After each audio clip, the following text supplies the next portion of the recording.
Tuh. Saya doakan besok gedemu minimal jadi ketua DPRD kayak Om Pras. Amin. Insya Allah besok istrimu cantik-cantik. Amin. Nah, Om, tadi sedikit tentang soal pengalaman. Ini bisa jadi pengalaman pembelajaran untuk adik-adik kita. Cerita awal dulu kok sampai berkenalan dengan narkoba gimana Om dulu itu? Jadi tahun 94. Usia berapa itu? 94 itu?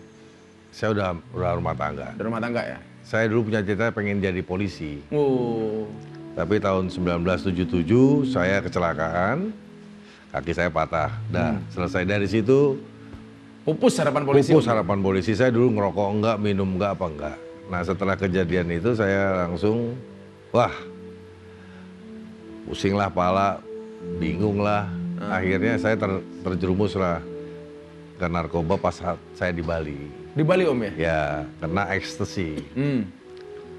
Sampai tahun 97 saya kena. 97 atau 98 itu. 97.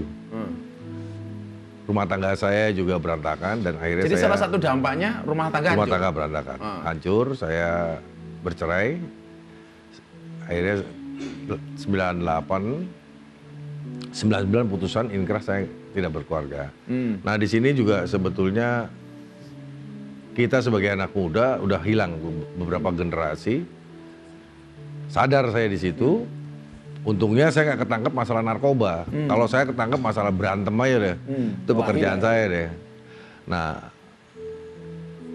berhenti saya dari situ. Akhirnya saya masuk ke salah satu LSM, lembaga swadaya masyarakat, yaitu GRAM, Gerakan Rakyat Anti Madat. Karena kalau bukan dari kami, dari saya mantan-mantan pengguna, siapa lagi yang untuk memberantas masalah narkoba? Saya dulu menangkap Ang Kim Sui, terus menangkap Hillary, heroin 10 kg. Nah dari situ saya kuat. Saya basmi dan kebetulan saya bukan punya kekuatan ya. Kenakalan saya di remaja, tukang berantem itu ya membuat satu moto saya lawan jaringan narkoba. Tapi kalau dampak narkoba paling besar selain kehilangan istri, apa itu? Ya semua hilang. Untung saya punya pacaran lah setelah itu yang mengingatkan saya istri saya yang sekarang. Move on ya Om ya? Move on langsung saya. Luar biasa. Ya move on, alhamdulillah. Ngomong begini Om, aku nama banget soal narkoba ya.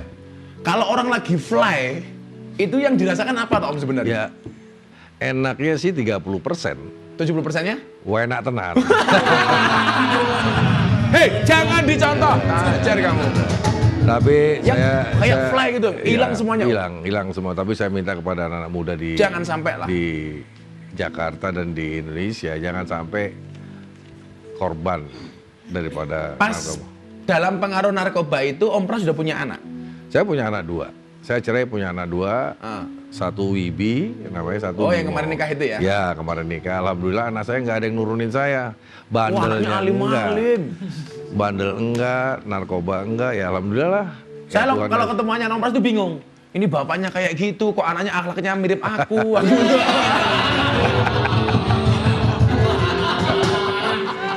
Nah, bagaimana akhirnya Om Pras menjelaskan pada anak tentang kondisi saat itu? Kan ini pasti berat banget ya bagi anak. Kalau istri, kan beginilah, ada mantan istri, tetapi tidak ada mantan anak. Waktu itu menjelaskan ke anak-anak gimana? Ya pertama-tama saya jelaskan, jadi rumah tangga saya itu saya buat seperti teman. Anak saya sebagai teman, istri saya sebagai teman, jadi kita demokrasi di keluarga terwujud. Terus saya bilang, Papa bisa begini sekarang ini karena satu perjuangan hidup Papa. Kamu jangan ikut gaya Papa kalau kamu nggak kuat. Ya alhamdulillah anak itu memang nggak ada yang ikut-ikut karena secara pendidikan mereka saya kasih satu pendidikan yang baik ya. Anak saya tamat dari PL Pangudi Luhur, Bimo, Wibi dari Pancasila, terus dia kuliah lagi dan sekarang dia bisa bekerja sendiri masing-masing gitu tanpa mandiri Om ya. Mandiri. Nah di situ saya bilang kalau kamu mau jadi papa harus papa sendiri bukan karena Bimo misalkan. Mau jadi Bimo jangan jadi papa gitu loh. Nah akhirnya dari situ mungkin dia pemikiran, pandangan hidup. Oh begini toh Papa, karena bukan apa-apa, saya punya satu filosofi hidup. Jadi manusia ini ada 5. Jangan baik dan pintar, sama dengan tolol. Harus cerdik kayak saya. Saya pinter enggak, tolol enggak, tapi 2 kali ketua DPRD Provinsi DKI Jakarta. Luar biasa. Dengan satu kekuatan, dengan satu kejelasan dan ketegasan, Jakarta ini saya mimpin udah 2 kali dan tegangannya politik di Jakarta sangat luar biasa. Tapi alhamdulillah saya bisa menenangkan, bisa menjelaskan gitu loh. Ya kalau fitnah tuduhan sih banyak lah, yang namanya orang politik tuh biasa. Nah dari situ memang saya dari dulu Pak, di penjara pun saya baca buku. Dalam penjara saya baca buku 1 tahun 2 bulan itu saya baca buku. Memang saya senang berorganisasi. Kebetulan saya dari keluarga politik ya. Eyang saya politik, ibu saya politik. Nah dari situlah kesadaran saya, akhirnya saya bisa menjadikan. Kalau yang benar-benar menyadarkan bahwa narkoba ini jahat, narkoba ini buruk, sampai akhirnya tersadar tuh peristiwa apa Om? Ada satu saya dari rumah mau ke kantor, terus saya ngantar istri dulu ke kantor. Saya suka taruh kuncian itu barang. Istri saya menemukanlah sesuatu, barang narkoba, sampai kokain saya pakai. Ketemulah itu 15 gram di dalam laci mobil, ya di situ dibuang. Sama istri dibuang? Sama istri dibuang di jalan tol. Wih. Dari BSD menuju Jakarta. Dan saya akhirnya berkomitmen dengan diri saya sendiri bahwa rumah saya yang di BSD ini tidak boleh tersentuh alkohol, tidak boleh tersentuh narkoba. Dan saya declare, setiap pemusnahan barang bukti narkoba di BNN atau Polda Metro, saya sering diundang sebagai narasumber. Kalau saya saja ngerti narkoba, masih pakai narkoba, saya bilang kepada kepolisian, tembak saya. Jadi jangan diayun-ayun dengan BAP, masuk kepolisian diperiksa, dilempar ke kejaksaan, akhirnya di dalam penjara menjadi besar. Nah ini yang sering saya sebagai narasumber, saya mengatakan seperti itu kepada polisi. Polisi pun kalau terlibat harus tembak juga sama.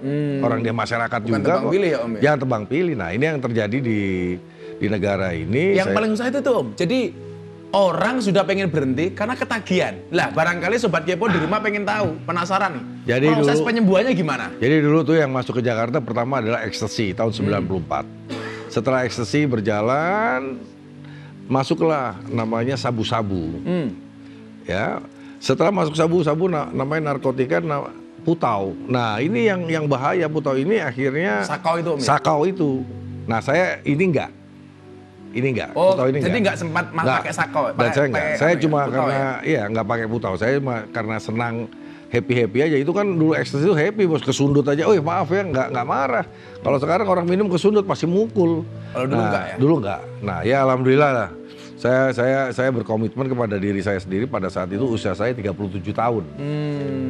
37 tahun saya masuk ke pengurusan partai di PDI Perjuangan. Saya juga mengucapkan terima kasih kepada Ibu Ketua Umum mempercaya saya sebagai salah satu pengurus PDI Perjuangan, Ibu Megawati Soekarno Putri. Saya majulah sebagai anggota Dewan tahun 2009. Nah, itu kan setelah kasus itu kemudian menemukan istri baru nih, move on. Pengaruh istri yang ini dalam perjalanan karir Om gimana? Singkat aja Om. Singkat saja, jadi gini, saya punya prinsip satu, saya dengan istri saya menghormati, saya dengan istri saya takut dengan istri. Karena kalau saya nggak takut dengan istri, saya masih neko-neko. Tapi alhamdulillah istri saya bimbing saya, anak-anak saya bimbing, ya rumah tangga yang betul gitu loh. Dan kebetulan setiap kegiatan Sabtu Minggu saya nggak pernah punya kegiatan politik. Harus untuk istri? Harus dengan keluarga, istri dan anak-anak. Alhamdulillah ya sekarang. Ya Gus tahu, saya insaf juga karena Gus, ya kan. Ini pengaruh itu yang luar biasa. Maka saya mengatakan, siapa bilang cewek itu lemah? Enggak. Cowok itu kalah kuat dengan cewek. Buktinya apa? Seorang laki-laki berani menghadapi ribuan ekor lebah untuk membawa sebotol madu. Tapi seorang laki-laki tidak berani menghadapi seorang istri untuk membawa seorang madu. Iya. Lelaki hebat itu bukan seberapa banyak wanita yang pernah singgah di dalam hatinya, tetapi dia yang mampu mempertahankan satu orang untuk tetap singgah di dalam hatinya. Suami yang paling beruntung adalah dia yang memiliki istri yang baik, menyenangkan dan perhatian, iman dan memenuhi hatinya, kelembutan menghiasi tutur katanya, dan berbuat kebaikan menjadi moto hidupnya. Apabila seorang suami datang dia segera menyambutnya. Dan apabila suami bepergian, dia senantiasa menjaga rumah tangganya. Maka selalu saya katakan, hargai istrimu sebagaimana engkau menghargai ibumu. Sebab istrimu adalah seorang ibu dari anak-anakmu. Ya, hargai wanita. Jika hati istrimu tidak bahagia, maka seisi rumah akan tampak seperti neraka. Tidak ada canda, tidak ada tawa, tidak ada manja, dan tidak ada perhatian.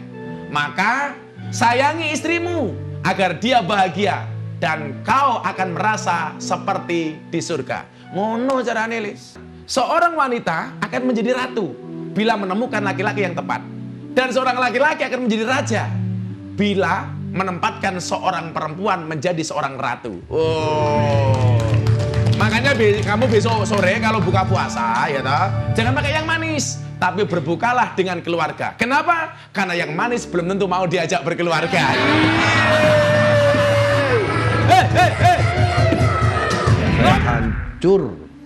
Hancur di tempat istilahnya diskotik lah.